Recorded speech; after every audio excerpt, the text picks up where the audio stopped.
Hey everybody, it's Doug from Rock Creek Runner, and I am thrilled today to be joined by Darcy Piceu, who is a Hoka 1-1 sponsored athlete, the 3-time winner of the Hard Rock 100, and just this year has already won the Moab Red Hot 50, the Bighorn 50, and last weekend had an epic battle for second place at Hard Rock. Darcy, thanks so much for joining me, and congrats on such a big race. Thank you, Doug. How are you feeling after Hard Rock? I feel good, although I just took my daughter and my dog on a hike, and I could barely keep up with my daughter. So, and she's only 6.5. So I thought, oh, okay, that's probably about where I'm at right now. Yeah. So I feel fine, but I think if I tried to go for a run, it might be a different story. Yeah, understandable. Yeah, well, let's actually start with there. After something so big, after such a big race, how do you approach recovery? I think the two biggest things are nutrition and sleep. And so I really try to, especially after something like Hard Rock, just, eating healthy, but eating a lot and trying to sleep as much as I can as well. How about those are the two biggest things? Are you doing any sort of like foam rolling or stretching or anything to work out the muscles? Yeah, I use just homeopathic arnica cream. Mm-hmm. Kind of the store muscles and things like that, and I use self-massage and whatnot on my legs, and hopefully sometime here soon in the near future I'll go try and get a massage, and because I think that can also really aid in recovery. Yeah, absolutely. Can you hear me? Yeah. Yep. And then how about when will you get back to running? I'll probably start trying to do maybe 20, 30 minutes, 40 minutes here in the next day or two. Mm-hmm. And then I'm supposed to kind of do an adventure hike / run with some girlfriends this weekend for a birthday celebration for a friend of mine. Uh-huh. And so that'll be a good telltale indicator of where I'm at, I think, this weekend.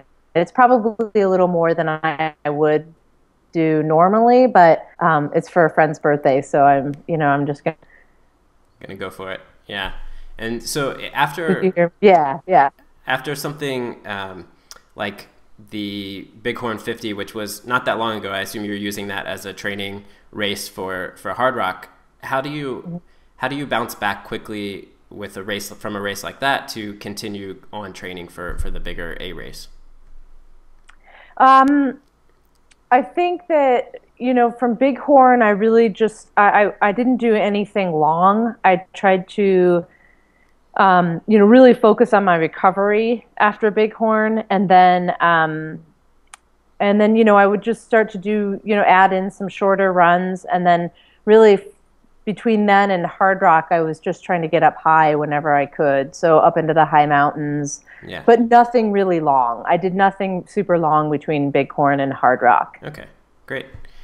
Yeah, that's something that I think you're probably, at least from an outsider's perspective, the best at is the high mountain, technical mountain running, which is probably why you've had such great success at Hard Rock. How do you one thing that people who are just transitioning from, say, roads to trails or just transitioning into ultramarathons, they really struggle with how to pace on the more technical terrain and the more rugged trails. How do you approach keeping a consistent effort and planning your pace strategy when you're running over such technical and mountainous terrain?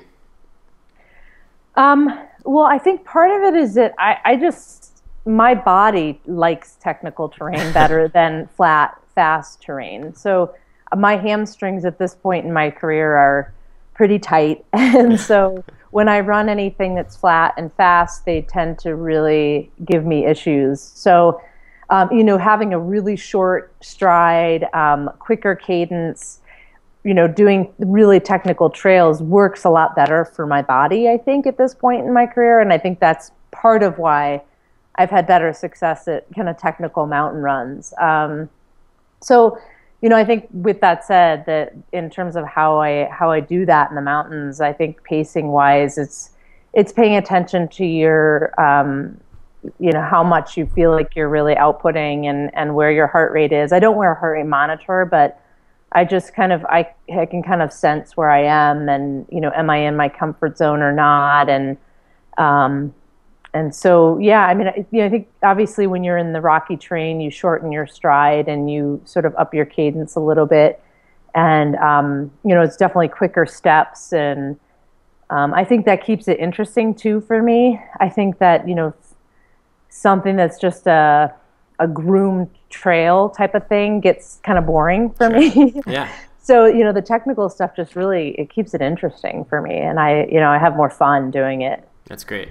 And then, when it comes to uphill and climbing, do you have a system of knowing when to kind of switch between running and trying to hike up the hill?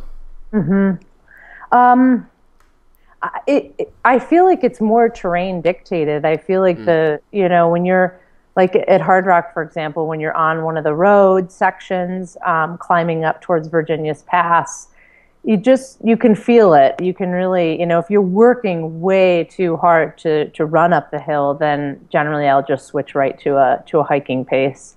And I think poles can be beneficial in something like that, especially because it helps you to just keep yourself pushing along and hiking, and you can get into a real rhythm with that, with poles, I think. Yeah, yeah. Do you have any tips for people who haven't ever run with poles before? Um, I think it's just a rhythm. I didn't train with my poles prior to Hard Rock, Okay. but I've used them enough that I just strategically placed them along the course. Oh, nice. Before one of the major peaks and things like that, and that really helped me. So Yeah, great. yeah. So how about nutrition? Something like Hard Rock and all the other races that you're doing are so long that really honing in on your nutrition, especially towards the later stages of the race, is pretty important. What's your strategy when it comes to nutrition for a shorter distance ultra, and then something really long and 28, 30 hours like Hard Rock? Shorter distances, I tend to be more drawn to goos and a little bit more of a liquid calorie nutrition system kind of thing. Yeah. Electrolyte drinks and goos. I have First Endurance as one of my sponsors, so I use their EFS electrolyte drink, and then I do. They have a goo product as well, or a gel product, and so I use those a lot more, I'd say, during a faster, shorter race because it's harder to digest. Right. But with something like Hard Rock, I think I could not sustain myself on a liquid diet. So I'm drawn towards. Initially, I'm drawn more towards real, specifically at that race down low. When I get into the aid stations, is where I try to eat more real whole foods, potatoes, potato chips, burritos, peanut butter and jelly wraps, things like that. More real foods that I can eat. And I try to stay away from really high sugar foods. And during the nighttime, I switched to using Coca-Cola and caffeinated beverages so that I can stay up through the night. And then, as I'm climbing up high and the appetite starts to go, I tend to switch to the gels and things that are just easily digestible. Great. Well, let's shift gears a little bit to shoes. I know you're a Hoka 101 sponsored athlete and have been for a while. What is it about Hoka's that you like so much? And then we can talk about some specific shoes that you are wearing right now. Yeah. I mean, specifically, I love the cushioning in the shoes. I think after this many years of running and running harder technical trails and technical downhills, the more cushion, the better for me. Yeah.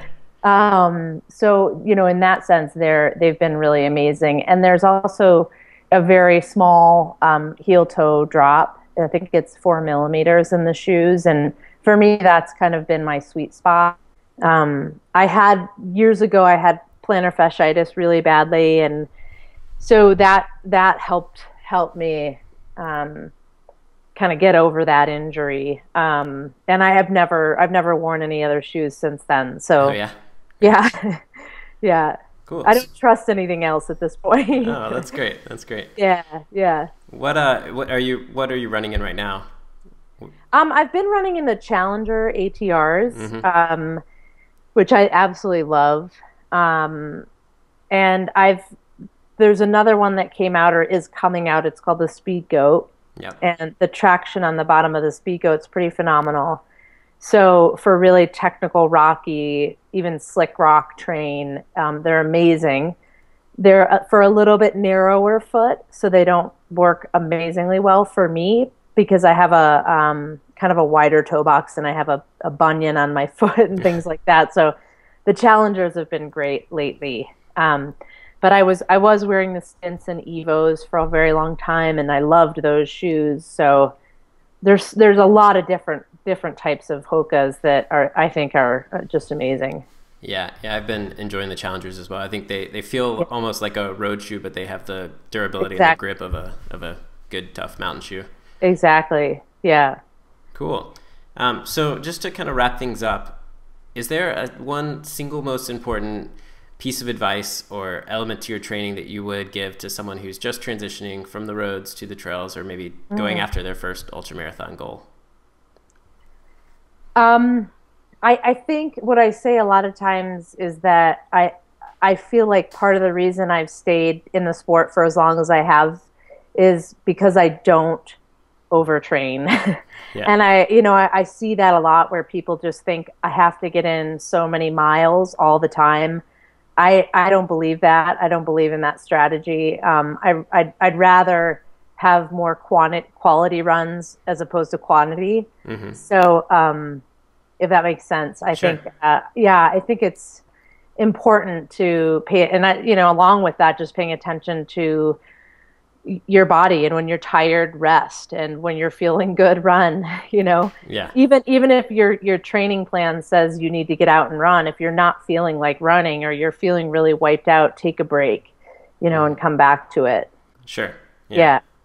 Well, good. Well, thank you so much for taking the time to talk to me today. This was a lot of fun, and I wish you the best of luck. Do you have anything else coming up this year, or are you done racing for a little while? Actually, I'm getting ready. We are going to France for 3.5 weeks in August, and I'm doing UTMB. Oh, fantastic! Yeah, so I'm really excited about that. Cool. Yeah. Well, good luck at UTMB, and we'll be cheering you on. Thank you. Thanks.